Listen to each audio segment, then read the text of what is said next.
नमस्कार। आदर्श विद्या मंदिर कोलिया की ऑनलाइन कक्षा में आप सभी का हार्दिक स्वागत है। आज हम बात करेंगे कक्षा अष्टमी विषय हिंदी में प्रथम पाठ ध्वनि, जो कि एक कविता है। उसके कवि का नाम सूर्यकांत त्रिपाठी निराला है।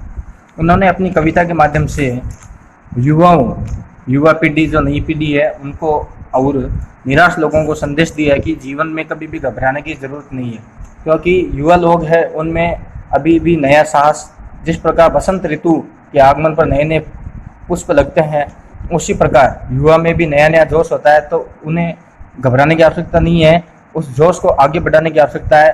तथा दूसरी तरफ निराश लोग, जो अपने जीवन से निराश हो जाते हैं, उन लोगों को भी घबराने की जरूरत नहीं है। इन दोनों तरह के लोगों को संदेश देने के लिए कवि ने अपनी कविता की कुछ पंक्तियाँ लिखी है, जिसका प्रथम पद्यांश है। अभी न होगा मेरा अंत, अभी अभी ही तो आया है मेरे वन में मृदुल वसंत। अभी न होगा मेरा अंत। इस प्रथम पद्यांश के शब्दार्थ है अंत, समापन, मृदुल, कोमल, वसंत, फूल खिलने की ऋतु।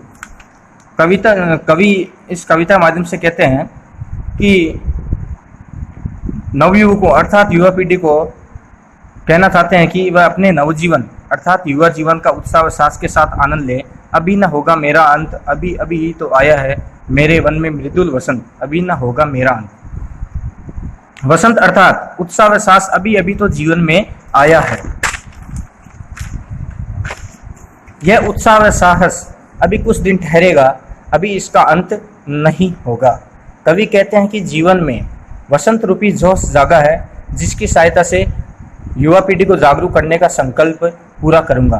कवि मानते हैं कि उनका अंत अभी नहीं होगा, क्योंकि अभी कवि के जीवन में अमृत रूपी यौवन का आगमन हुआ है। यही कारण है कि अभी तक उत्साह व जोश की अधिकता है, इसलिए कवि कहते हैं कि अभी उनका अंत नहीं होगा। दूसरा पद्यांश, हरे हरे ये पात, डालियां कलियां कोमल गात, मैं ही अपना स्वप्न मृदुल कर फेरूंगा निद्रित कलियों पर जगह एक प्रत्युष मनोहर।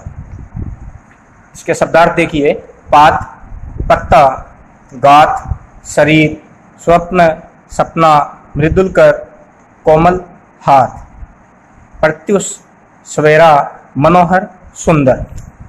कवि प्रकृति का वर्णन करते हुए कहते हैं कि चारों ओर वृक्ष हरे भरे हैं, पौधों पर कलियां खिली हुई है।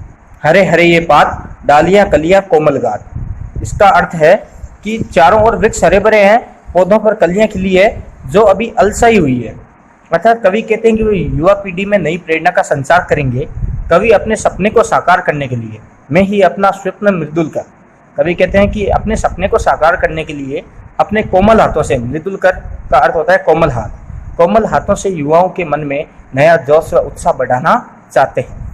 फेरूंगा निद्रित कलियों पर जगह एक प्रत्युष मनोहर। कवि फिर कहते हैं कि जो युवा पीढ़ी आलस से भरी हुई है, नींद में सोई हुई है, उनकी कोमल कलियों पर अपने कोमल हाथ फेरकर उन्हें सही दिशा में भेजूंगा और उनका प्रेरणा स्रोत बनूंगा, जिससे वे सही राह पर चलेंगे। इस तरह से मैं इस जीवन में, पूरे संसार में, समाज में एक नए सवेरे का आगमन करके पूरे समाज में युवा पीढ़ी के लिए एक सकारात्मक उद्देश्य लाऊंगा। तीसरा पद्यांश, पुष्प पुष्प से तंद्रा लालसा खींच लूंगा मैं, अपने नव जीवन का अमृत सहर्ष सींच दूंगा मैं। द्वार दिखा दूंगा फिर उनको, है मेरे वे जहां अनंत, अभी न होगा मेरा अंत, अभी न होगा मेरा अंत। कवि अपने पद्यांश के माध्यम से फिर से युवाओं को प्रेरणा देना चाहते हैं। उससे पहले शब्दार्थ देखते हैं। पुष्प फूल, लालसा लालच या इच्छा, तंद्रालस नींद से अलसाया हुआ, सहर्ष खुशी या हर्ष के साथ, सींच सिंचाई, द्वार दरवाजा, अनंत जिसका कोई अंत न हो, असीम। कवि अपने पद्यांश के माध्यम से कहते हैं कि मैं सोए अलसाए फूलों रूपी उदास लोगों से आलसी रूपी लालच या उस इच्छा को बाहर निकाल दूंगा, क्योंकि कवि युवाओं को अच्छा जीवन देना चाहते हैं। इसलिए कवि ने कहा है कि मैं हर पुष्प से आलस व उदासी खींचकर उसमें नए जीवन का अमृत अर्थात खुशियां सींच दूंगा। कवि फिर कहते हैं, द्वार दिखा दूंगा फिर उनको, है मेरे वे जहां अनंत, अभी न होगा मेरा अंत, अभी न होगा मेरा अंत। कवि पुनः कहते हैं कि अगर युवा पीढ़ी परिश्रम करे तो उसे मनसा लक्ष्य मिलेगा, अर्थात उनके मन का जो द्वार है वो आसानी से खुल जाएगा, अर्थात निराश लोगों को जीवन जीने की कला आ जाएगी। कवि आगे की पंक्तियों में कहते हैं कि जब तक मैं युवा पीढ़ी को सही राह नहीं दिखा दूं तब तक मेरा अंत नहीं होगा, मेरा अंत अभी नहीं होगा। शब्दार्थ है प्रथम पद्यांश के अंत, समापन, मृदुल, कोमल, वसंत, फूल खिलने की ऋतु। द्वितीय पद्यांश पात पत्ता, गात शरीर, स्वप्न सपना, मृदुल कर कोमल हाथ, प्रत्युष सवेरा, मनोहर सुंदर। तृतीय पद्यांश पुष्प, फूल, लालसा, इच्छा या लालच, तंद्रालस, नींद से अलसाया हुआ, सहर्ष, खुशी के साथ, सींच, सिंचाई, द्वार, दरवाजा, अनंत, जिसका कोई अंत न हो, असीम। इस पाठ के कविता पाठ के अभ्यास प्रश्न जो आपको करने हैं, शब्दार्थ आपको अपनी उत्तर पुस्तिका में लिखने हैं।